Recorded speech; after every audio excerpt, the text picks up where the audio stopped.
top of the homegrown violent extremist and domestic violent extremist threat, we also cannot and do not discount the possibility that Hamas or another foreign terrorist organization may exploit the current conflict to conduct attacks here on our own soil.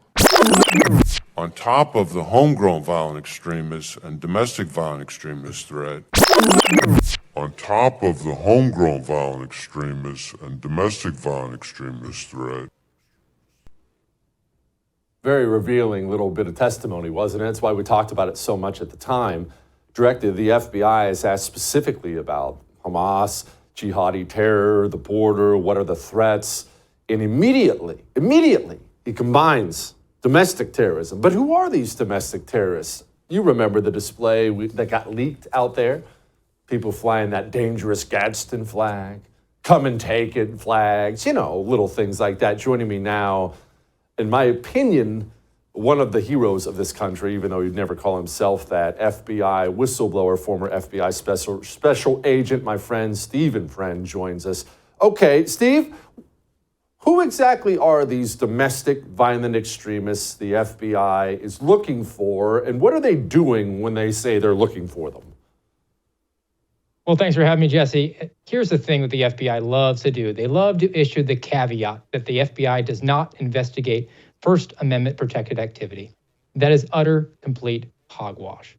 The FBI loves to look for groups of individuals or even individuals themselves who are doing nothing illegal, nothing improper, that they have decided to not follow along with a new secular state religion that we're all required to uphold, where we worship at the altar of the government and we accept premises such as people in white lab coats know the science and we have to follow it, or transgender madness. And the FBI will open investigations. And here's the thing, the warfare that is going on against in the American people in this case, all tools are at their disposal.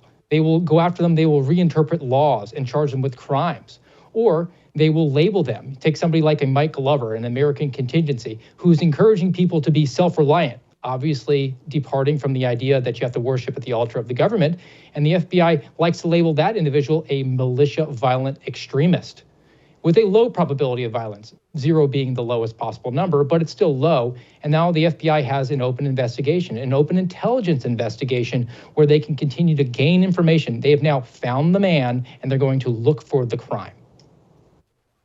Okay, now explain what that means when they now have an open investigation. They have an open investigation on you, and I know they're all over you, but an open investigation on me. So what does that mean for average American? He put up a Facebook post a little too spicy for the FBI, and now they've opened an investigation on him. Now what can they do? Well, depending on the level of the investigation, if it's a preliminary or a full, in most cases this is going to be a full investigation, they're going to have all these tools at their disposal, and they're going to have a lot of pressure to use all the tools at their disposal because of the FBI's quota system. They have to say that they use these tools. They're a hammer in search of a nail. So if they were to open up an intelligence investigation, they could be looking through your mail. They could look through your social media that's publicly available, or they could lean on their partners in private industry who they like to liaison with and establish tripwires with to go through your private messages between you, your family, and your friends, as was what happened to my wife. My wife sent a private message on her Facebook account, and her account was immediately shut down. Why do you think that happened? So those are the sort of communications that can be monitored, and that could even extend into eventually obtaining a search warrant for your phone, a wire tap on any sort of texting or calling that you might do. Or they might just come bang on your door at 6 o'clock in the morning like they like to do with the Bearcat and the tactical team and say that they have a search warrant for you now because you have done something that they deem to be improper, illegal. And finally, I'll say this. Once the process is begun, the process itself is the punishment because as Donald Trump is finding out, once a process has begun, they can say you've obstructed that process, even if the underlying reason for that process to have begun is completely ridiculous. They can say, we're investigating you for wearing a red tie. Well, that's not illegal. Well, you're not cooperating with us. You've now obstructed our investigation, and we're going to arrest you for it.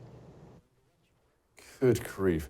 Okay, Steve, I'm gonna ask the lamest question in the world, and I know it's lame, but I want you to unlame all of us. Isn't there some protection the average citizen has from the federal law enforcement arm declaring war on people like this? Shouldn't there be something in place to stop it?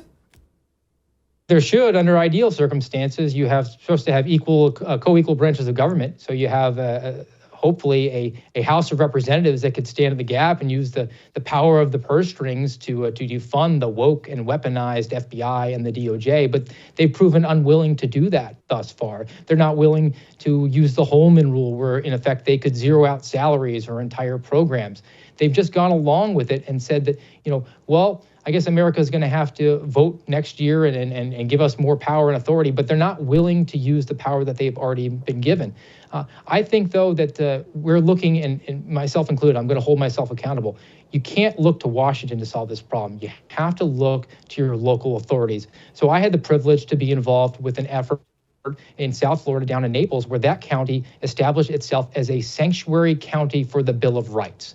And in effect, the county board of commissioners and the sheriff in that county are going to stand in the gap if the FBI or the federal government is out of control and comes forward with something that they feel is out of line with the Constitution, and the sheriff will stand in the gap to protect the citizens. Okay, Steve, let's talk about you. And I know you don't like to focus on that, but I know there's you, there's Garrett, there's Kyle, many more brave people who have come forward.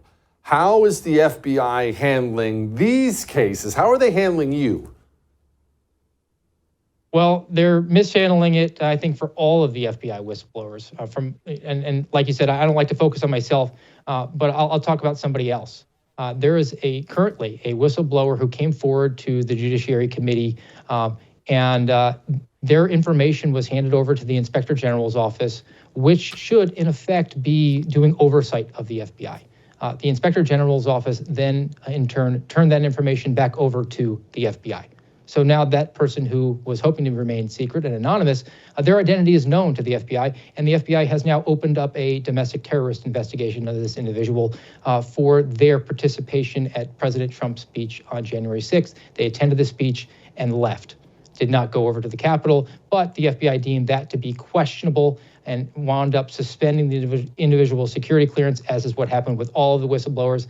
In my case, my actual clearance was revoked the day that I testified in front of the Weaponization Select Committee. So clearly, all the guns have turned on the individuals who have come forward in good faith, hoping to reform the agency, because the agency is obviously happy with how things are going and wants to remove the problematic employees who are not willing to just follow orders. Okay, so just to be clear, an FBI agent attended a speech given by his president at the time, then left, committed no unlawful acts that we're aware of, and now he's being investigated by the same FBI as a potential domestic terrorist. Do I have that right? You do, and I have a good authority that several of us that are undergoing that. I always like to try to find the air marshal who's following me whenever I fly these days. Yeah, okay, good grief. Okay, Steve, how do we fix this? You were inside of it. I've never been inside the FBI. You were a special agent in the FBI, unless I'm mistaken. How do we fix this? Well, I think first we have to change our mindset here. We have to get uncomfortable. We have to be comfortable being uncomfortable and think about things in a different way. This country existed before the FBI. It can certainly exist after the FBI. So if you installed me as a radical dictator, I would do away with it. But I think that you can take some large steps to reforming it. One, we have to defund the intelligence collection apparatus. Two, we have to defund and eliminate the quota system that is perversely incentivizing people to gin up stats and go after and target Americans.